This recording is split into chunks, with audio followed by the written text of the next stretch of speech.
வணக்கம். தரம் 9 மாணவர்கள் இந்த காணொளியினூடாக வீட்டிலிருந்தே கணித பாடத்தை கற்றுக்கொள்ள முடியும். ஆகவே கற்பதற்கு தயாராகின்ற மாணவர்கள் உங்களது 3ஆம் தவணைக்குரிய பாட இலக்குகள் உள்ளடங்குகின்ற கணிதம் பகுதி 3 பாட புத்தகத்தினை கைவசம் எடுத்துக்கொண்டு இந்த காணொளியை காண்பதன் மூலம் நீங்கள் கற்றுக்கொள்ள முடியும்.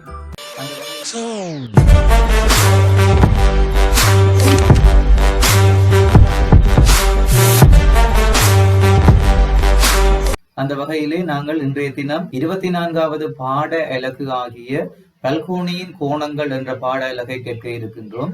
முதலில் நாங்கள் பல்கோணி என்றால் என்ன என்பதனை தெரிந்து கொள்வோம்.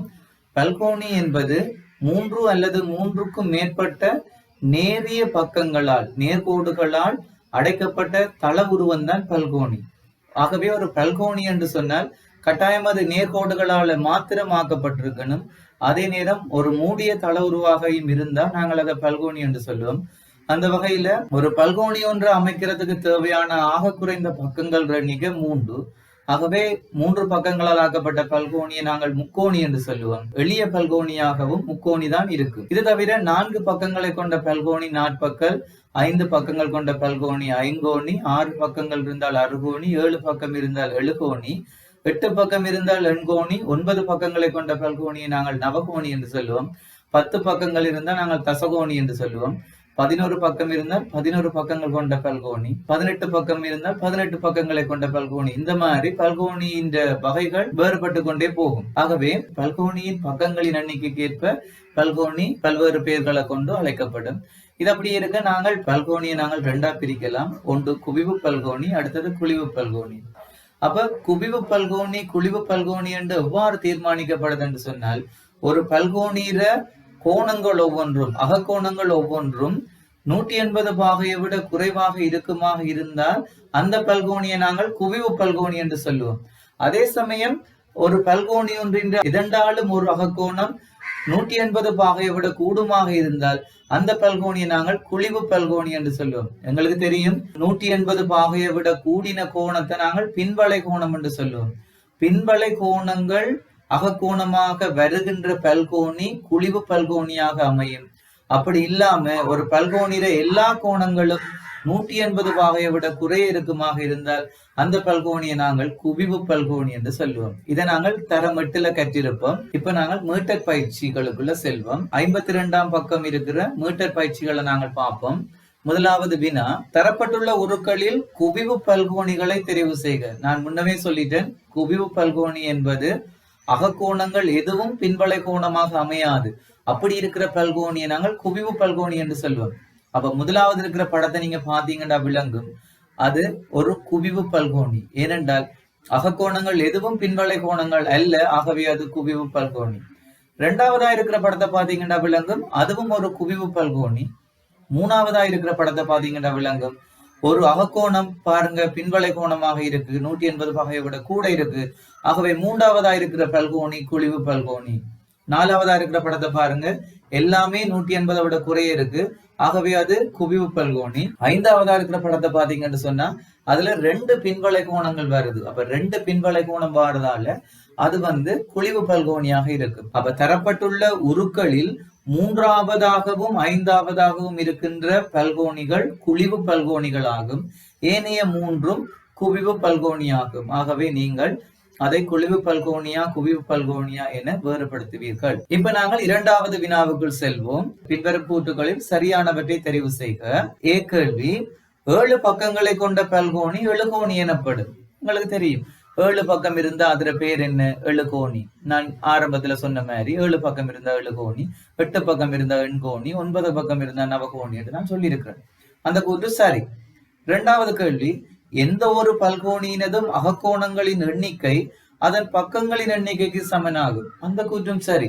முக்கோணியாக இருந்தால் 3 பக்கங்கள் இருக்கும், அதே நேரம் 3 அகக்கோணங்கள் இருக்கும். நாற்பக்கலா இருந்தால் 4 பக்கங்கள் இருக்கும், அதே நேரம் 4 அகக்கோணங்கள் இருக்கும். அப்ப எழுகோணி என்று சொன்னால் 7 பக்கம் இருக்கும், அதே நேரம் 7 அகக்கோணம் இருக்கும்.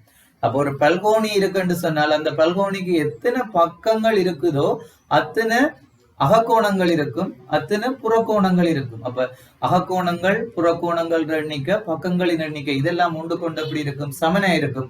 ஆகவே அந்த பி கூற்றும் சரியானது. சி கூற்ற பார்ப்போம். எல்லா பக்கங்களும் ஒன்றுக்கொன்று சமமான பல்கோணி ஒழுங்கான பல்கோணி எனப்படும். இந்த கூற்று சரி மாதிரி தெரிஞ்சாலும் அது தவறு. ஏன் தவறு என்று சொன்னா, உண்மையில சமபக்க முக்கோணி ஒரு ஒழுங்கான பல்கோணி. ஏனென்று பாத்தீங்கன்னா, சமபக்க முக்கோணிக்கு 3 பக்கங்களும் ஒன்று கொண்டு சமன், அதே நேரம் 3 கோணங்களும் ஒன்று கொண்டு சமன், புறக்கோணங்களும் ஒன்று கொண்டு சமன். ஆகவே ஒழுங்கான பல்கோணியாக இருக்க வேண்டுமாக இருந்தால் பக்கங்களின் நீளங்கள் மட்டும் சமனாக இருந்து காணாது. பக்கங்கள நீளங்கள் சமனாய் இருக்கிற அதே நேரம் அகக்கோணங்கள் ஒவ்வொன்றும் ஒன்று கொண்டு சமனாயிருக்கும், புறக்கோணங்கள் ஒன்று கொண்டும் சமனாயிருக்கும். அப்படியான பல்கோணியை தான் நாங்கள் என்ன சொல்லுவோம்? ஒழுங்கான பல்கோணி என்று சொல்லுவோம். இதை நீங்க விளங்கிக் கொள்றதுக்கு நாட்பக்கல்கள்ல உதாரணங்களை பார்ப்போம். எங்களுக்கு தெரியும் சதுரம் ஒரு ஒழுங்கான பல்கோணி, ஒழுங்கான நாட்பக்கல் என்று தெரியும். ஏனென்று பாத்தீங்கன்னா, சதுரத்துக்கு 4 பக்கமும் சமன், அதே நேரம் 4 கோணமும் செங்கோணங்களா இருக்கும், ஒன்று கொண்டு சமன். அப்ப புறக்கோணங்கள் பாத்தீங்கன்னா, புறக்கோணங்களும் செங்கோணங்கள், புறக்கோணங்கள் அவை ஒன்று கொண்டு சமன், அகக்கோணங்கள் அவை ஒன்று கொண்டு சமன், பக்கங்களின் நீளங்களும் ஒன்று கொண்டு சமன். நீங்க சாய் சதுரத்தை பாத்தீங்கன்னா விளங்கும். சாய் சதுரம் எல்லா பக்கமும் சமன், 4 பக்கமும் சமன். ஆனா அது ஒழுங்கான பல்கோணி இல்லை. ஏனென்று பாத்தீங்கன்னா அதுல கோணங்கள் ஒன்று கொண்டு சமன் இல்லை. ஆகவே சாய் சதுரம் ஒழுங்கான பல்கோணி இல்லை. அதே மாதிரி செவ்வகத்தை பாத்தீங்கன்னா, செவ்வகத்துக்கு 4 கோணமும் சமன், 4 அகக்கோணமும் செங்கோணங்களா இருக்கும், 90 பாகை, புறக்கோணமும் சமனா இருக்கும். ஆனா பக்கங்கள நீளங்கள் சமன் இல்லை. ஆகவே செவ்வகம் ஒழுங்கான பல்கோணி இல்லை. அப்ப ஒழுங்கான பல்கோணி என்று சொன்னால் பக்கங்கள நீளம் சமனா இருக்கிற அதே நேரம் என்ன செய்யணும் என்றால் கோணங்களும் போன்றும் சமனாய் இருந்தால் தான் அது ஒழுங்கான பல்கோணியா இருக்கும். ஆகவே அந்த கூற்று தவறு. அடுத்து நாங்கள் டி கூற்றினை பார்ப்போம். பல்கோணி ஒன்றின் ஓர் உச்சியில் உள்ள அகக்கோணம் ஒன்றினது புறக்கோணம் ஒன்றினது கூட்டுத்தொகை 180 பாகையா. ஆகவே அந்த கூற்று தவறு. டி கூற்றினை பார்ப்போம்.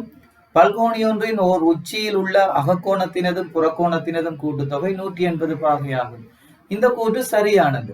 பல்கோணி ஒன்றின் உச்சியில இருக்கிற ஒரு அகக்கோணத்தையும் ஒரு புறக்கோணத்தையும் கூட்டினோம் என்று சொன்னால் கட்டாயம் 180 பாகை வரும். உதாரணத்துக்கு இந்த பல்கோணியில இந்த உச்சியை பார்ப்போம். இது புறக்கோணம், இது அகக்கோணம். ஆகவே ரெண்டையும் சேர்த்தா எவ்வளவு வரும் சொல்லுங்க? 180 பாகை வரும்.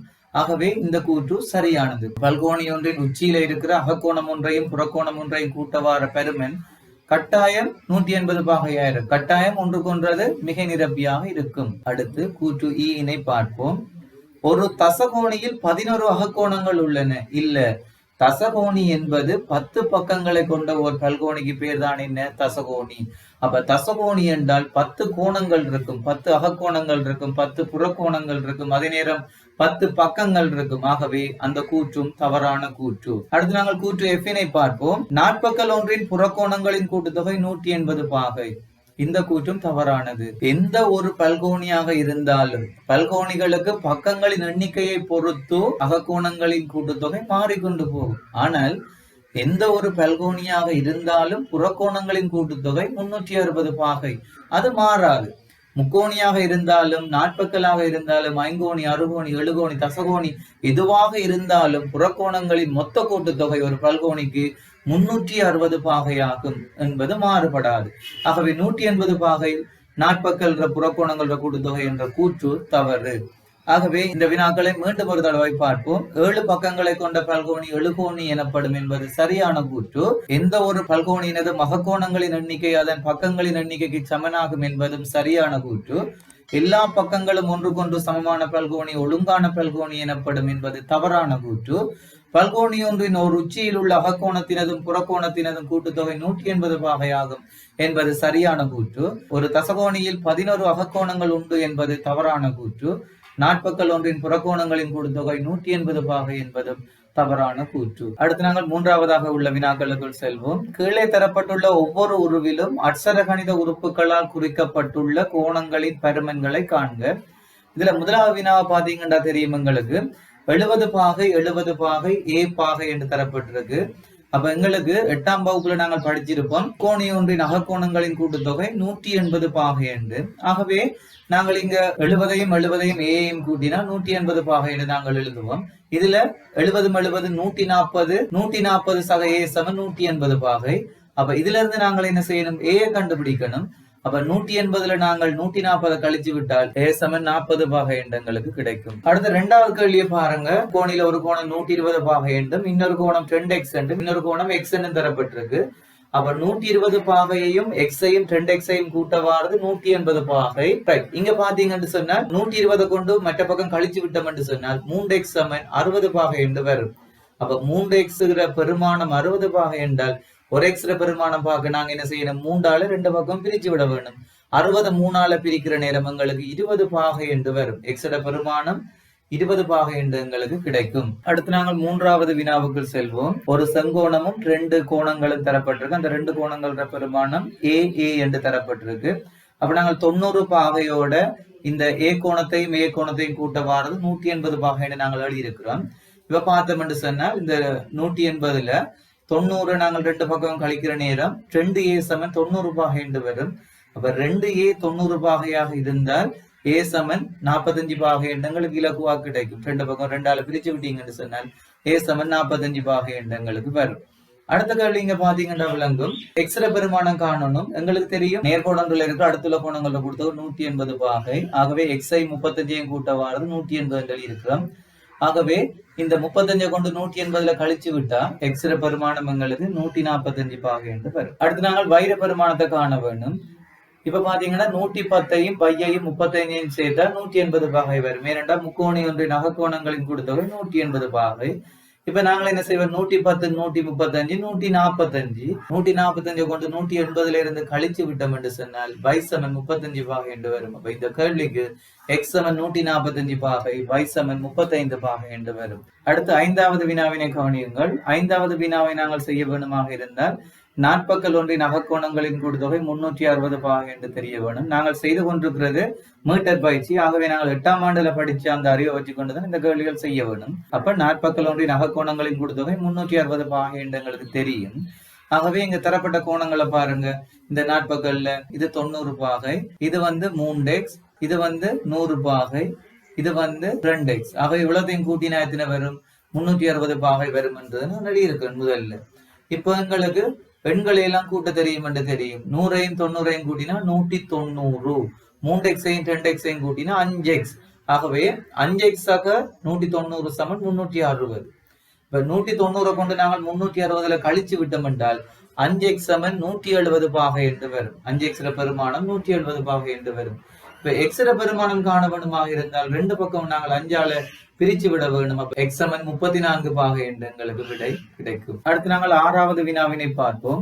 இந்த வினாவுல இது 60 பாகை என்று தந்திருக்கு, இது a பாகை என்று தந்திருக்கு, மேல 90 பாகை, இங்கால a பாகை என்று தந்திருக்கு. ஆகவே இவ்வளவுத்தையும் கூட்டினா எங்களுக்கு எத்தனை பாகை வரும், 360 பாகை வரும். ஏன் என்றா நாற்பக்கல் ஒன்றின் அகக்கோணங்களின் கூட்டுத்தொகை 360 பாகை. அப்ப நாங்க கூட்டுவோம். 90 60 150, 150 சக 2a சமன் 360 என்று வரும். இப்ப நாங்கள் என்ன செய்ய வேண்டும் என்றால் 150 கொண்டு கழிச்சு விட்டோம் என்றால், அல்லது 2 பக்கம் 150 கழிச்சு விட்டோம் என்று சொன்னால் 2a சமன் 210 பாகை என்று வரும். அப்ப 2a 210 பாகையாக இருந்தால் a காண வேணுமாக இருந்தால் நாங்க என்ன செய்யணும், 2ஆல 2 பக்கம் பிரிச்சு விட்டீங்கன்றா a சமன் 105 பாகை என்று எங்களுக்கு விடை கிடைக்கும். அடுத்து 7வது வினாவினை கவனியுங்கள். இதுவும் நாற்பக்கல் ஒன்றின் அகக்கோணங்களின் கூட்டுத்தொகை தொடர்பான வினா. நாற்பக்கல் ஒன்றின் அகக்கோணங்களின் கூட்டுத்தொகை 360 பாகை. இங்க எல்லாம் a ஆக தரப்பட்டிருக்கின்றது. அதாவது ஒரு கோணம் a, அடுத்த கோணம் a, இன்னொரு கோணம் 2a, அடுத்த 2a. சோ இந்த 4 அகக்கோணத்தையும் கூட்டினால் 360 பாகை வரும். அந்த விஷயத்தை நாங்கள் இங்க எழுதுறோம். 2a சக a சக 2a சக a சமன் 360 பாகை. ஆகவே மொத்தமாக 6a பெருமானம் 360 பாகையாக இருக்கு. 6a 360 பாகை என்று சொன்னால் நாங்க a பெருமானம் காண வேண்டுமாக இருந்தால் 2 பக்கம் 6ஆல பிரிச்சு விட வேண்டும். பிரிச்சு விடுற நேரம் a சமன் எங்களுக்கு 60 பாகை என்ற விடை கிடைக்கும். நாங்கள் அடுத்த பகுதிக்குள்ள போவோம். பல்கோணி ஒன்றின் அகக்கோணங்களின் கூட்டுத்தொகை. நாங்கள் முக்கோணி நாற்பக்கல் 2 அகக்கோணங்களோட கூட்டுத்தொகை தொடர்பாக நாங்கள் கேட்டோம். முக்கோணி அகக்கோணங்களோட கூட்டுத்தொகை 180 பாகை, நாற்பக்கல் அகக்கோணங்களோட கூட்டுத்தொகை 360 பாகை. இப்ப எந்த ஒரு பல்கோணியாக இருந்தாலும் நாங்கள் அகக்கோணங்களோட கூட்டுத்தொகையை கண்டுபிடிக்க இயலும். அதை நீங்க பார்க்க போறோம். என் பக்கங்களை உடைய பல்கோணியாக இருந்தால் அதுல அகக்கோணங்களோட கூட்டுத்தொகை காண்றதுக்கான ஒரு கோவையை நாங்கள் எடுத்தோம் என்று சொன்னால் 90 × 10⁴ இதன் மூலம் நாங்கள் கண்டுகொள்ளலாம்.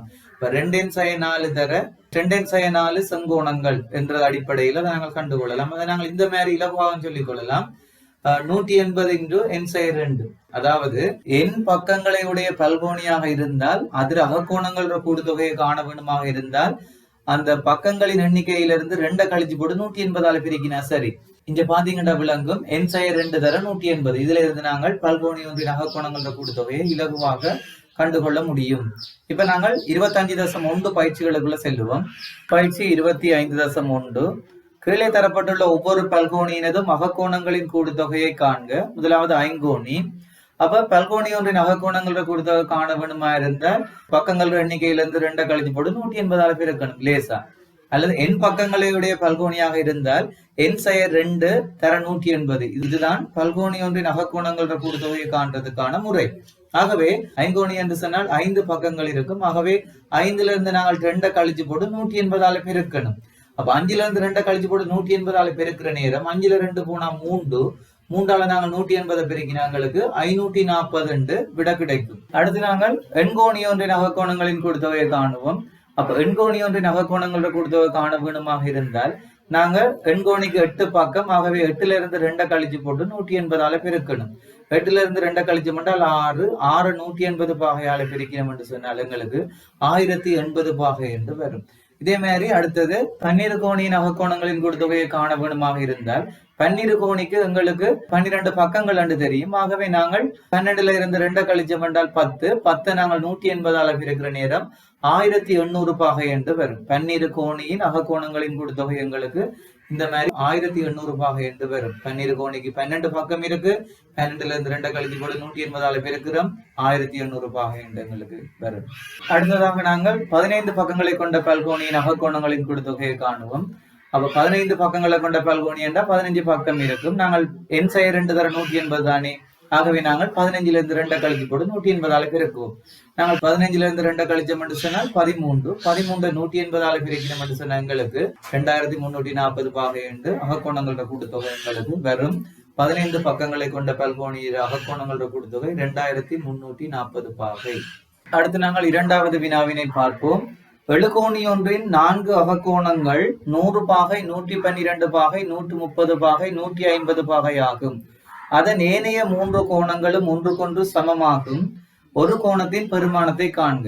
அப்ப 3 கோணமும் ஒன்றுக்கொன்று சமன் என்றால் நாங்கள் ஒரு கோணத்தை எக்ஸ் என்று எடுத்துக்கொண்டோம் என்றால் 3 கோணமும் எவ்வளவா இருக்கும்? எக்ஸாக எக்ஸாக எக்ஸ் 3x இருக்கும். அப்ப 3x-ஓட இந்த 4 அகக்கோணங்களையும் கூட்டினா மொத்தம் 7 அகக்கோணங்களின் கூட்டுத்தொகை 900 பாகை என்று வரும். அதுக்கு முதல்ல நாங்கள் எழுகோணி ஒன்றின் அகக்கோணங்களோட கூட்டுத்தொகை 900 பாகை என்றதை காணணும். அப்ப இந்த விடை எடுத்ததுக்கு பிறகு நான் 900 பாகை எப்படி வந்தது என்று நான் சொல்றேன். ஆகவே இவ்வளதையும் கூட்டினா 900 பாகை வரும். 100 பாகை, 112, 130, 150 சக 3x 900 பாகை என்று வரும். நாங்கள் எங்களுக்கு தெரிஞ்ச 4 கோணத்தையும் கூட்டுற நேரம் 492 பாகை வருது. 492 சக 3x 900. 492 நாங்கள் இங்கால 900ல வந்து கழிச்சு விடுற நேரம் 3x 408 பாகை என்று வருது. 3x 408 பாகை என்றால் நாங்கள் x எவ்வளவு காண வேணும். அப்ப 2 பக்கமும் 3ஆல பிரிச்சு விட்டோம் என்று சொன்னால் எங்களுக்கு x 136 பாகை என்று வரும். அப்ப ஒரு அகக்கோணத்துல பெருமானம் 136 பாகை. அப்ப தெரியாத 3 அகக்கோணங்கள் ஒவ்வொன்றினதும் பெருமானம் 136 பாகை எங்களுக்கு கிடைக்கும். இந்த வினாவில எழுகோணிக்கு எப்படி 900 பாகை அகக்கோணங்களோட கூடுதல் வந்ததுன்னு நாங்கள் பார்க்க இல்லை.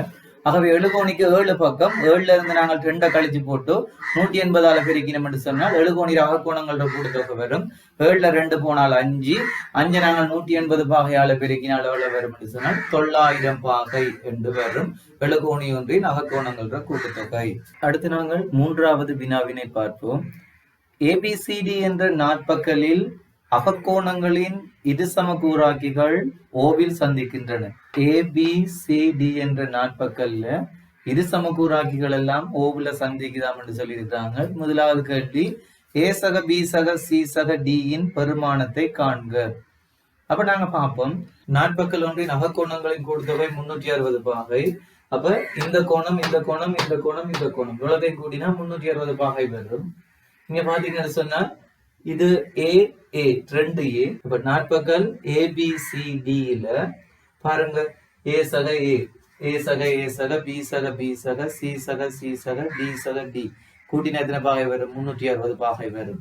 இப்ப ஏயும் ஏயும் 2, பியும் பியும் 2b, சியும் சியும் 2c, டியும் டியும் 2d, கூட்டினா 360 பாகை வரும். நம்ம 2 பொதுவா எடுத்து விட்டால் பிராக்கெட்டுக்குள்ள a சக b சக c சக d சமன் 360 பாகை என்று வரும். இப்ப 2 பக்கம் நாங்க 2ஆல பிரிச்சு விட்டோம் என்று சொன்னால் a சக b சக c சக d சமன் 180 பாகை. 360 நாங்கள் 2ஆல பிரிக்கிற நேரம் 180 பாகை என்று எங்களுக்கு விடை வரும். அடுத்து 2வது பகுதி வினாவினை கவனியுங்கள். a சக b இன் பெருமானத்தை காண்க. ரைட், அதெல்லாம் போகட்டும். இப்ப a சக b சக c சக d சமன் 360 பாகை என்று கண்டம். முதலாவது கேள்வி முடிஞ்சது. 2வது கேள்வி a சக b இர பெருமானம் கேட்கிறாங்க. எப்படி காணலாம்? நாங்கள் a b o இந்த முக்கோணியில 3 அகக்கோணங்களின் கூட்டுத்தொகை 180 பாகை. a சக b சக 80 பாகை சமன் 180 பாகை. அப்ப நாங்க இதுல இருந்து 80 பாகை அங்கால கொண்டு போய் கழிச்சு விட்டோம் என்று சொன்னால் a சக b சமன் எவ்வளவு? 100 பாகை என்று எங்களுக்கு வரும். அந்த முக்கோணியில அகக்கோணங்களோட கூட்டுத்தொகை 180 பாகை. அதுல இருந்து a சக b சக 80 சமன் 180. 80 பாகை 2 பக்கம் கழிச்சு விட்டோம் என்று சொன்னால் a சக b சமன் 100 பாகை என்று எங்களுக்கு விடை கிடைக்கும். அடுத்து 3வது பகுதி வினாவினை கவனியுங்கள். c சக d இன் பெருமானத்தை காண்க. முதலாவது கேள்வியில a சக b சக c சக d சமன் 180 பாகை என்று கண்டுபிடிச்சோம். 2வது கேள்வியில a சக b சமன் 100 பாகை என்று கண்டுபிடிச்சோம். இப்ப c சக d இர பெருமானம் காணணும் என்று சொன்னா நாங்க a சக b சக c சக d சமன் 180 பாகை என்று எழுதிட்டு அதோட இந்த a சக b க்கு பதிலா நாங்க 100 பாகையை போடுறோம். போட்டா 100 பாகை சக c சக d சமன் 180. இந்தியாவில இருக்கிற 100 அங்கால போய் கழிப்படும். அல்லது 2 பக்கம் 100 கழிச்சு விடுறது. கழிச்சு விட்டா 180ல 100 போனா 80 பாகை. அப்ப c சக d சமன் 80 பாகை என்று 3வது பகுதி வினாவுக்கு விடை கிடைக்கும். அடுத்த 4வது பகுதி வினா, COD கோணத்தின் பருமன் யாது? அப்ப COD என்றது இந்த கோணம் c, இந்த கோணம் d. இந்த 3 கோணத்தையும் கூட்டினா அவ்வளவு வரும்? 180 பாகை வரும். ஏன் வரும் என்றா முக்கோணி ஒன்றின் அகக்கோணங்களின் அது கூட்டுத்தொகை 180 பாகை என்றதால 180 பாகை வரும். சரி, இப்ப நாங்கள் COD சக c சக d சமன் 180 பாகை எழுதிட்டோம். இப்ப c சக d க்கு பெருமானம் எங்களுக்கு 80 பாகை என்று தெரியுமல்லோ, நாங்கள் இப்ப கண்ட நாங்கள். ஆகவே அவ c சக d க்கு பதிலா 80 பாகை போடுறது. இப்ப COD கோணம் சக 80 பாகை சமன் 180 பாகை. 2 பக்கம் 80 பாகையை கழிச்சு விட்டால் இப்ப COD கோணம் சமன் எவ்வளவு? 100 பாகை என்று எங்களுக்கு விடை கிடைக்கும். அடுத்து நாங்கள் 4வது வினாவினை பார்ப்போம். அதில் ஒன்று, அகக்கோணங்களின் கூட்டுத்தொகை 1620 பாகையாக உள்ள பல்கோணி ஒன்றின் பக்கங்களின் எண்ணிக்கையை காண்க. அப்ப பாருங்க, இப்ப பல்கோணியின் அகக்கோணங்களோட கூட்டுத்தொகை நாங்கள் எப்படி காணுவோம்? 180 பாகை இன்டு n/2 அதை போட்டு காணுவோம். இப்ப என்னன்றது பக்கங்கள் எண்ணிக்கை என்று தெரியும். ஆனா அந்த அகக்கோணங்களோட கூட்டுத்தொகை காண்றது அப்படி. இப்ப அகக்கோணங்களோட கூட்டுத்தொகை எங்களுக்கு தந்துட்டாங்க. அப்ப நாங்கள் பக்கங்களோட எண்ணிக்கையை கண்டுபிடிக்கணும். ஆகவே 180 இன்டு n/2 சமன் 1620.